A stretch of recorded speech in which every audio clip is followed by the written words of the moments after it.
नाज़रीन, ज़ुल्फ़िकार रात आपकी खिदमत में हाज़िर।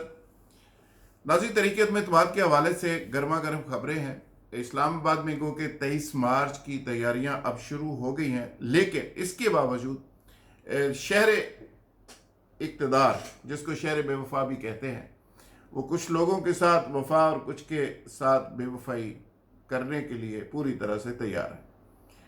कौन लोग आइंदा चंद रोज तक कैबिनेट में होंगे, असम्बलियों में होंगे, और कुछ लोग आउट हो सकते हैं, लेकिन अभी तक मामला दरमियान में खड़ा है।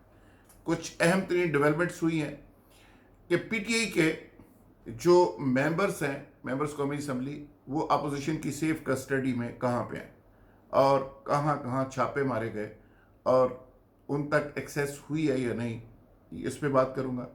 चौधरी परवेज़ इलाही साहब ने क्या कहा और क्यों कहा, इस पे भी बात करेंगे। शहबाज शरीफ साहब क्या कहते हैं, उस पर भी बात करेंगे। और ये सब लोग ये जो कुछ कह रहे हैं, ये क्यों कह रहे हैं, इस पे यकीनन बात करेंगे। तहरीक अदम एतमाद का मामला जू आगे बढ़ रहा है, ये चीज़ें क्लैरिटी की तरफ जा रही हैं।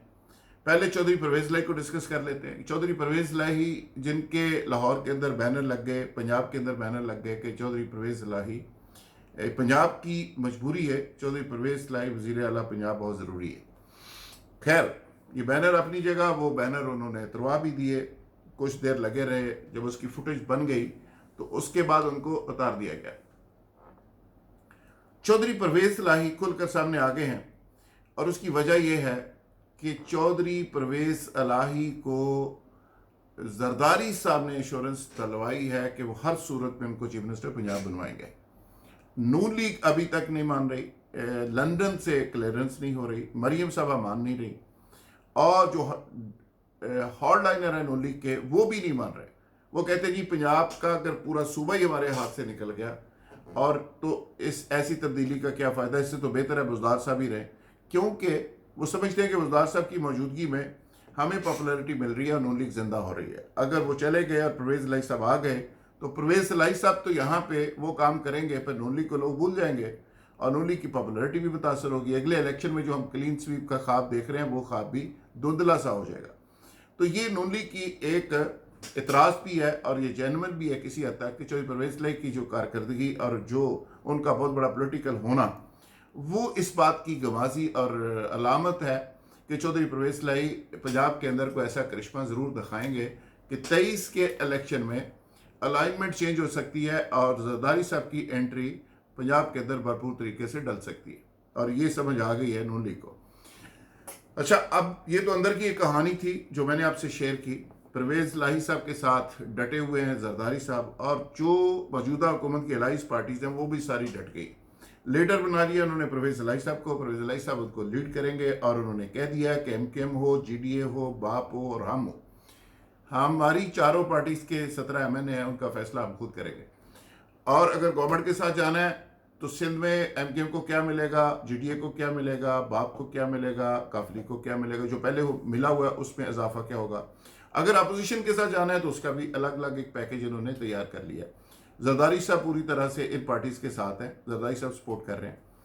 ये 5 फैक्टर ऐसे हैं, जरदारी साहब हो गए, जंगी तरीन साहब भी सॉरी साथ हैं, जंगी तरीन साहब हो गए, परवेज़ इलाही साहब हो गए, जीडीए हो गई, एमकेएम हो गई और बाप पार्टी हो गई। ये 5-6 फैक्टर्स ऐसे हैं जिसके बगैर तहरीक अदम एतमाद कामयाब नहीं हो सकती। लिहाजा एक तरफ अपोजिशन की जमातें नून लीग और फजलुर रहमान साहब हैं और बाकी छोटी मोटी पार्टीज हैं, दूसरी तरफ ये एक मेजर ग्रुप है जो तब्दीली का सिंबल बन चुका है, यानी इनके बगैर तब्दीली नहीं हो सकती। अब वो संदेशा दे रहे हैं बार बार परवेज़ इलाही साहब इमरान खान साहब को कि जी आप के पास अभी भी वक्त है, आप समझ जाएं और चीज़ों को अपने हाउस को इन ऑर्डर करें, और उसके बाद लोगों से पॉलिटिकल गुफ्तगू करें, लोगों को एंगेज करें। अगर नहीं करेंगे तो फिर उसके बाद ऐसे ही होगा। तो चौधरी परवेज़ इलाही साहब ने तो खुलकर सामने आने का फैसला भी कर लिया, वो आ भी गए और उन्होंने दो टोक अंदाज में बात कर दी। अब अपोजिशन के पास कोई और ऑप्शन नहीं कि पीटीआई का बंदे तोड़ें ना तोड़ें, जो मर्जी कर लें, ये 6 लोगों के बगैर अपोजिशन कुछ भी नहीं कर सकती। उन्होंने बांध के रख दिया है ऐसे करके अपोजिशन को भी और हुकूमत को भी। अब ये बन गया एक ایک ایسی بیلنس پاور بن گئی ہے.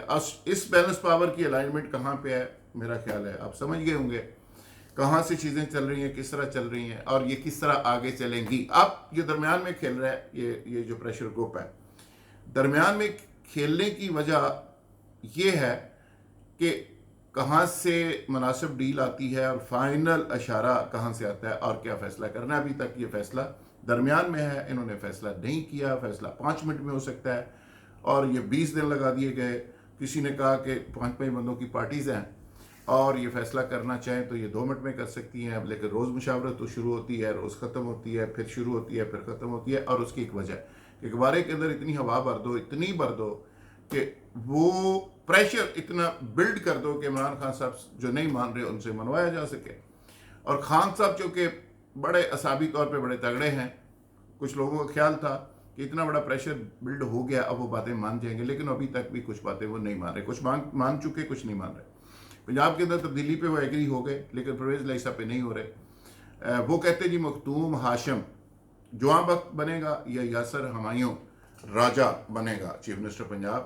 نہ علیم خان بنے گا, نہ چوہدری پرویز لائی بنے گا, اور نہ ہی جنگی ترین کا کوئی بندہ بنے گا. یہ مشروط طور پہ راضی ہیں کپتان, لیکن وہ دو ٹوک یہ بات کر رہے ہیں. اب دوسری طرف یہ ہے کہ اپوزیشن میں فضل الرحمان صاحب نے محاذ سنبھالا ہوا ہے, ڈنڈے سوٹے والا, اور گورنمنٹ کو پینک کرنے کے لیے وہ اپنے انتظامات کر رہے ہیں. یعنی کراؤڈ کا ارینجمنٹ ان کے ذمہ ہے, پیسے کا اور ممبروں کو ادھر ادھر کرنے کی ارینجمنٹ زرداری صاحب نے ذمہ لی ہوئی ہے. پنجاب سے ایک بڑا کراؤڈ لانا اور لوگوں کو سنبھالنا, چیزوں کو کرنا اور انتظامیہ سے رابطے رکھنا, پنجاب کی بیوروکریسی کے اندر خاطر رابطہ رکھنا, یہ نون لیگ کا پروجیکٹ ہے. یہ تقسیم ہوئے ہیں. اب 15 سے 20 MNA, 12 کہہ رہی ہے حکومت, لیکن یہ 15 سے 20 ان کی تعداد ہے. یہ اپوزیشن کی سیف کسٹڈی میں. اب گزشتہ رات اسلام آباد کے Margalla Hills number 1, Margalla Hills number 1, یہ ایک بڑا ایگزیکٹو قسم کا ایک ٹاور ہے جہاں پہ VVIP لوگ رات کو رہتے بھی ہیں, دن کو بھی رہتے ہیں. وہاں پہ ان کے فلیٹس ہیں جیسے سلور آکس ہے F10 میں. یہ دونوں جگہ پہ یہ ممبر چھپے ہوئے تھے اور انتظامیہ کو پتہ چل گیا. کل رات راجہ طاہر صاحب اور SHO مارگلا اور ساتھ کچھ سادہ کپڑے والے لوگ, ایجنسیوں کے لوگ, انہوں نے ریڈ کی اور وہاں سے DVRs وغیرہ اتار کے لے گئے. چونکہ وہاں پہ رہتے ہیں بلوچ سیاستدان, تو ان کو پتہ چلا کہ وہاں پہ یہ لوگ آئے ہوئے تھے اور ان کو ڈھونڈتے وہاں پہ آ گئے. کچھ ایجنسیز نے رپورٹ پرائم منسٹر کو یہ دی ہے کہ 20 سے 30 کروڑ روپیہ MNS کو دیا جا رہا ہے, آفر کیا جا رہا ہے. کراچی سے پیسے کوئی 5 ارب روپیہ اسلام آباد شفٹ ہوا ہے اور وہ سندھ ہاؤس پہ پڑا ہوا ہے. اور زرداری صاحب یہ خرید و فروخت کا سارا معاملہ کر رہے ہیں اور وہ ثابت کر رہے ہیں کہ وہ واقعی ایک زرداری صاحب پہ باری, اور وہ اس دفعہ پھر ثابت کر رہے ہیں کہ وہ سب پہ باری ہے. اس کے ساتھ ساتھ کہ مارگلا ہلز 1 اور سلور آکس اور اسلام آباد کے 4 گھر ایسے ہیں جن کی نشاندہی ہوئی ہے کہ جہاں پہ ان MNS کو رکھا گیا تھا, اب نہیں ہے, اب وہاں سے شفٹ کر دیا گیا. وہاں پہ ریڈیں ہوئی ہیں, وہاں پہ سادہ کپڑوں میں لوگ گئے ہیں اور جو وہاں پہ مسلسل پہرا دے رہے ہیں دن اور رات. گورنمنٹ نے یہ طے کر لیا ہے کہ وہ ڈنڈا چلائے گی, وہ چھانگا مانگا کا سسٹم نہیں چلنے دے گی, وہ اپنا کوئی MNA چوری, نہ ووٹ چوری ہونے دے گی, نہ MNA اغوا ہونے دے گی, اور دن دہاڑے جو MNA ان کے غائب ہو رہے ہیں یہ سلسلہ اب نہیں چلے گا. وہ ورکروں کو ان کے گھر بھی بھیجے گی, ان کے خلاف لوٹوں کا جلوس بھی نکالے گی, 27 کو ان کا راستہ بھی روکے گی, 28 کو بھی روکے گی, ان کو ووٹ بھی نہیں ڈالنے دے گی. قانونی طریقے سے, آئینی طریقے سے اور ڈنڈے سوٹے سے ہر طرح کا مقابلہ کرنے کے لیے تیار ہے. اب فضل الرحمان صاحب بھی اپنے لوگوں کو کہتے ہیں کہ ہم نے ڈنڈے تیل میں بھگوئے ہوئے ہیں, پتہ نہیں کس لیے. اب ڈنڈوں کا بھی مقابلہ ہوگا, انڈوں کا بھی ہوگا, بندوں کا بھی ہوگا اور بندوقوں کا بھی ہو سکتا ہے. اسلام آباد کے اندر حالات خراب بھی ہو سکتے ہیں. امریکہ کے اندر اور UK کے اندر کہا جا رہا ہے اپنے شہریوں کو کہ جی آپ پاکستان کا 15-20 دن کے لیے ٹریول نہ کریں. 23 کو डिप्लोमेट्स आ रहे हैं, बहुत सारे इस्लामी दुनिया के वज़ीर ख़ारजा आ रहे हैं, बहुत सारे और लोग आ रहे हैं, सऊदी क़यादत आ रही है, लेकिन अब सुना है कि वो नहीं आ रहे। तो ये भी एक मैसेज गया है बाहर। तो तहरीक अदम इत्माद का जो मामला है ये 24 तक कैसे चलेगा? मेरी इतला के मुताबिक ये 24 को ज़्यादा ज़ोर पकड़ जाएगा, 23 के बाद 25-26 में ये फाइनल हो जाएगा और उसके बाद जाके ये सूरत हाल सामने आएगी। नाज़रीन, इसके साथ ही मुझे इजाज़त दीजिए। वीडियो अगर पसंद आए तो इसको ज़रूर शेयर करें, आगे दोस्तों में शेयर करें और मेरे चैनल को ज़रूर सब्सक्राइब करें।